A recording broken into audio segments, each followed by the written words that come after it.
Που υπάρχει αυτός ο υψηλό επίπεδο και αυτός ο καλός εννοούμενος ανταγωνισμός μεταξύ των ομάδων. Νομίζω όμως ότι σήμερα ο Ολυμπιακός ήταν καλύτερη ομάδα και με καθαρό τρόπο το πήρε. Ευχαριστώ πάρα πολύ.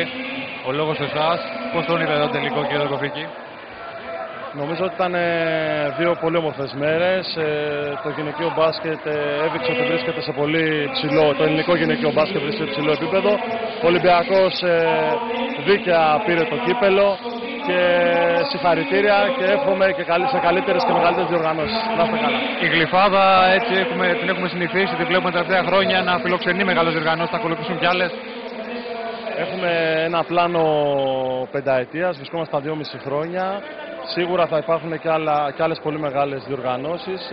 Στόχος μας είναι με αυτόν τον τρόπο να δώσουμε στους δημότες μας όσο πιο υψηλό και καλύτερο θέαμα, αλλά και να μπορέσουμε στα νέα παιδιά στις δύσκολες μέρες που περνάμε να τους βάλουμε έτσι το μικρό του αθλητισμού.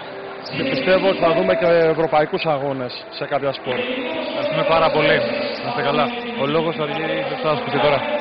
Λοιπόν, ακούσαμε τους ανθρώπους που μαζί με τους ανθρώπους της Ομοσπονδίας βοήθησαν αυτό το διήμερο εδώ στην Γλυφάδα για να διεξαχθούν όσο γίνεται πιο άρτια οι αγώνες.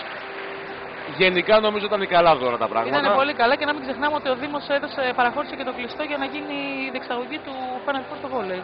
Ακριβώς, έχεις δίκιο. Γενικά γίνεται Μητρόπολη των σπορ σιγά σιγά εδώ η περιοχή της Γλυφάδας. Πολύ καλές οι διοργανώσεις που παίρνει, άρτιες από όλες τις πλευρές. Πάμε λοιπόν σιγά σιγά και στις απονομές. Οι ομάδες του Ολυμπιακού, του Πανιωνίου αλλά και της Νίκης Λευκάδας, η οποία ήταν πρωτάρα από τέτοιες καταστάσεις, από Final Four και από διήμερα παιχνίδια. Νάτι όμως εδώ που το χαίρεται ιδιαίτερα. Είναι μια